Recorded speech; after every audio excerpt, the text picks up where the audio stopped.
松田さん、こんにちは。こんにちは。今日は何を教えてくれるんでしょうか。今日はですね、梅雨時のデンドロビウムがどうなっているかと、あと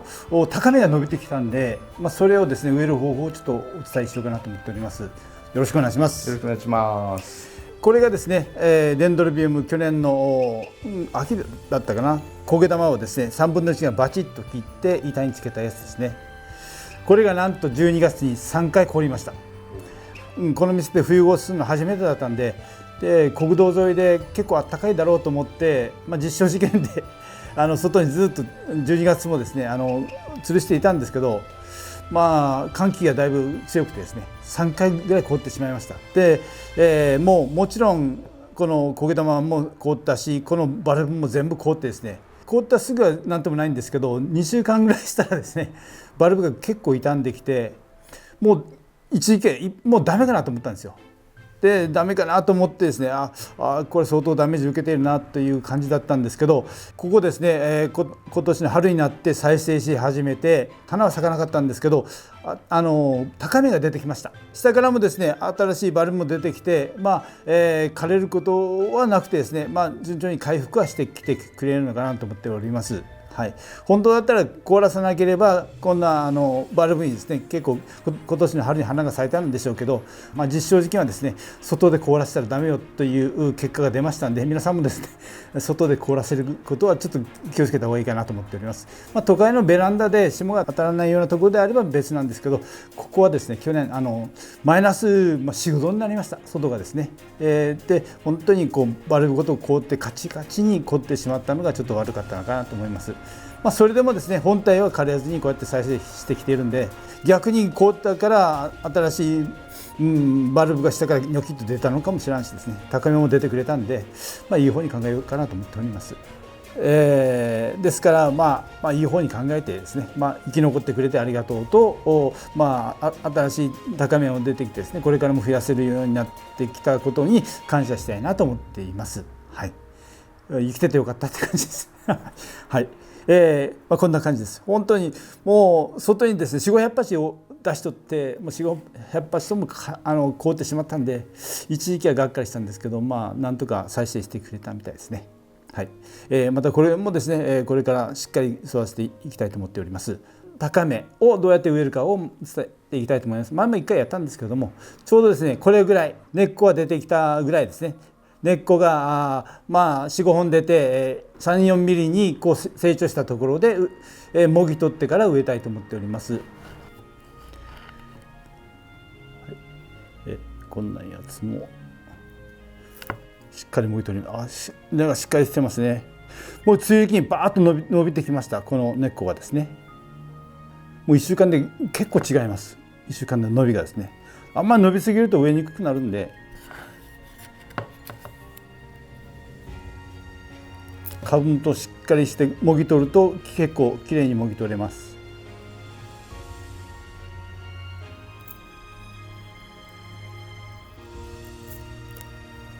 こんな感じですね。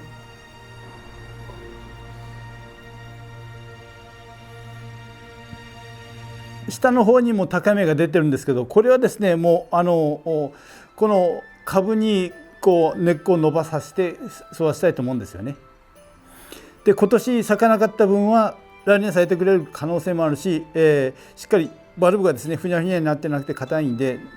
これも生き残ってくれて、丈夫なんで、来年花を期待しようかなと思っております。これはこれで一応高芽は取り終えたところですね。苗がこういう感じでできました。これを植えていきます。植え込み用土はアク抜きベラボン中粒タイプのやつですねをこの単品で植えていきます。ポットは6センチポットです。今回は硬質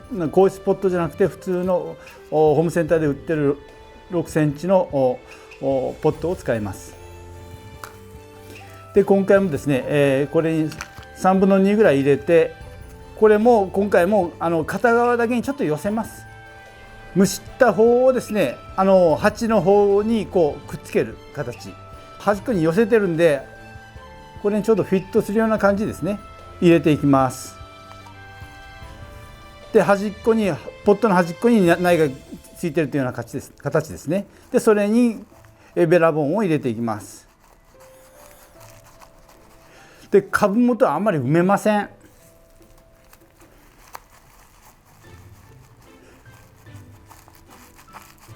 でしっかりある程度固めに押し込みますね。べらぼんを固めに押し込みます。で株元はですねこうあんまり埋め込みすぎないように少し出るぐらいでちょうどいいぐらいですね。でこんな感じで片側に寄せて苗を作ります。これが去年苗を同じように作ったやつなんですけど、やっぱ片側に寄せております。でこれを抜いてみると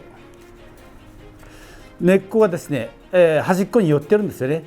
でこの根っこの方を木にくっつけることによって活着が良くなるんですよ。意識的に、苗をですね端っこに寄せて、作っておるというところですね。はい、もう結構同じです。これが1年経つとこんな感じになるというところですね。これが6センチの普通のビニールポットです。やわいやつですね。穴開きのやつです。こんな感じ。これに植えていきますね。まず土をですね3分の1ぐらい入れて土を寄せます。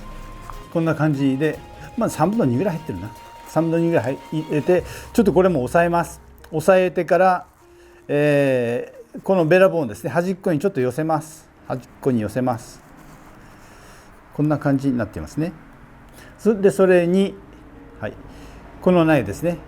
もぎ取った方がこっちです。で新しく根っこを張ろうとしているのがこっちになります。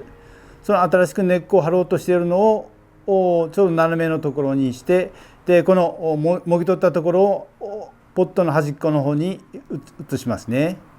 でこういう感じで入れて、でこれにべらぼんを押し込んでいきます。ちょっと固めに押し込みます。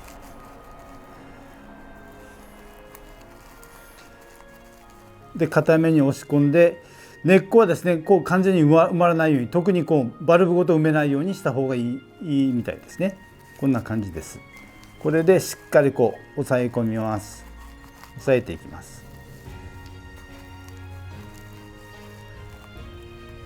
しっかり押さえるけど、新しい高めのバルブの根元はちょっと出すような感じですね。こんな感じの植え方です。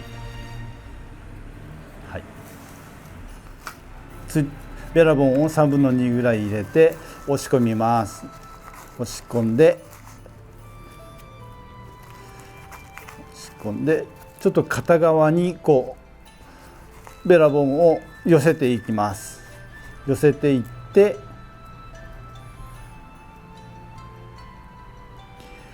これがバルブとしてこうついてて、こっちでもぎ取ったんですね。でもぎ取った方をポットの方べらぼんを寄せた方にこうくっつけていきます。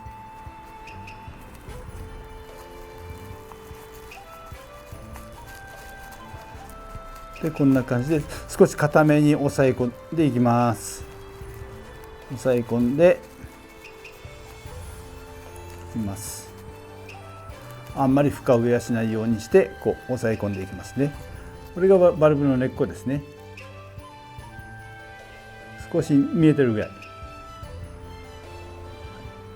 こんな感じでいいですね。こういう感じで、今高めがですね梅雨時期で伸びていると思うんで、それの植え方がこんな感じでできます。特別こう木に活着させるための植え方で真ん中に植えられても全然平気なんで、そこら辺は用途によって、植え方はちょっと工夫されてもいいのかなと思いますね。これが絶対 100% だということじゃありません。こういうやり方もありますということで理解してもらえればいいかなと思っておりますんで、1年経つとこういう感じで仕上がっていきますんで、こちらのケースが1年後という形です。これはですね去年今ボランティアで手伝ってに来てもらってる朝日さんがですね植えてくれた分です。きれいに育っています。だいたい 100% つがりました。どうもありがとうございます。こういう感じでですね植えておくと1年後にはこんなになって、もう来年から花が咲いてくるんで、いいかなと思っております。はい、で今本当に高芽がですね、こういう感じで根がしっかりこう出てきている状態だと思うんで、そこをちょうど今梅雨時期植え時なんで、そこら辺はやってみてください。これあんまり根っこが出過ぎるとこう植えにくくなりますし、あんまり大きくなりすぎるとその本体の株の力もですね養分もちょっと取ってしまうんじゃないかと思っておりますので、はい、あんまりこう苗が成長しないうちがいいのかなと思っております。はい、梅雨時期のやる仕事の一つとして高芽植えっていうのがありますんで、今のうちがいいです。あんまり暑くなるとですね、成長もちょっと止まってしまうんで、今がいいのかなと思っております。梅雨時期のガーデンデンドロビウムの過ごし方、管理の方法というのをちょっと説明していきたいと思います。これがですねガーデンデンドロビウムの苔玉ですね。4月まではハウスの中で管理していたんですけど、もう5月になって外に出しました。で特に梅雨時期はですね、雨の当たるところに置いてこう管理していたら、どんどん根っこが出てきてこういう感じになったというやつですね。ハウスの中で乾いたら水やるというパターンであったら、この根っこの伸びはまだちょっと少なかったと思うんですよ。これをですねもう5月ぐらいから外に出して自然な雨に当てることによって根っこも伸びて、新しいバルブもシュッと伸びてきました。そういう感じでもう5月以降は外の雨の当たるところに出した方がいい感じですね。これがですねガーデンデンドロビウムの苗を2株植えて、白縄で縛ったというやつですね。それも苗もですねこんな感じのやつですよ。こうやってほぐしました。パラパラ裸にして板に2株つけたっていうやつですね。これが裸で板につけることによってどういう成長をするかっていうのを一つ試験してみようと思って、それとこの白縄に植えることによって安定するかどうかっていうのも一つ試験のうちなんですけどね。でこちらが根っこをほぐしてから細葉沖縄苔上に表面に乗せて白縄で巻いたっていうやつですね。うっすらと今細葉沖縄苔が白縄の上にちょっと出かかってきてるんですね。将来的にこの白縄の上に苔がですねずっと張ってくれるというイメージしながら作ったところです。それの比較実験の一つですね。単品巻き、細葉沖縄苔かぶせ巻きというやつをやってみました。それとこれの比較実験として同じ時期に作ったのがこれですね。これは株をほぐさずに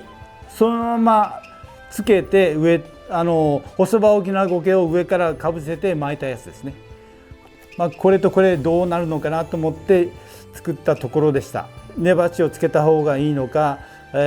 裸にしてつけた方がいいのか、これどうなるか比較実験としてのやり方で今見比べているところですね。どっちが成長がいいのかですね。こっちがほぐしたやつですね。こちらがもう根鉢をつけたまんま、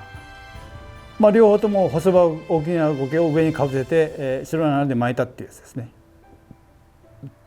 こういうところで今比較実験もやりながら梅雨の成長をですね今期待しながらやっているところです。皆さんもですね先ほど言いましたけど、梅雨時期にあんまり過保護で軒の下とかそういうところで過ごすよりは雨が当たるようなところで自然な雨に当てた方がですねなんか成長が良さそうな気がしますんで、そこら辺も皆さんもやってもらったらいいかなと思っております。梅雨時期に雨に当てる、それが一つのやり方じゃないかなと思っておりますんで、それとですね梅雨後にはもうしっかり乾いたら水やるというパターン、9月まではそういう水やりの方法でいいかなと思っております。今はずっと水に浸かっているような状態ですけど、それでも全然新根が出たり、あと新しいバルブがどんどん成長しているという状態なんで、この肥料も結構役立っていると思いますんで、肥料と水をやることによって成長が促されるという感じなんで、そこには気をつけてください。うちは太らないわっていうのは肥料やってないから太らないっていうことも十分考えられますんで、それとですね、固形肥料と液体肥料を併用してやるのが一番いいかなと思っております。うちもですね、今年はハイパーネックスの3000倍ぐらいをやろうと思っておりますんで、でも今雨結構多いんで、ずっと雨なんで、はい、ちょっと晴れた日にもう1回やるかなと思っております。ガーデンデンドロビウムの高芽が出たやつをですね、植える方をちょっとお伝えしました。それから、ガーデンデンドロビウムの夏の過ごし方として雨当てた方がいいんじゃないかというところでお知らせしたところですね。9月までは成長期なんでどんどん伸びてくるから今から楽しみだと思います。花が終わった後もですね、本当に観葉植物として楽しめるかなと思っております。植物が成長するのを見るとですね、本当に心が安らぐんじゃないかなとちょっと思っておりますので、そこへも感じながらやってもらえるといいかなと思っております。皆さんもですね、新緑の季節なんで、新緑を楽しんでください。今日はそういうところです。はい、どうもありがとうございました。ありがとうございました。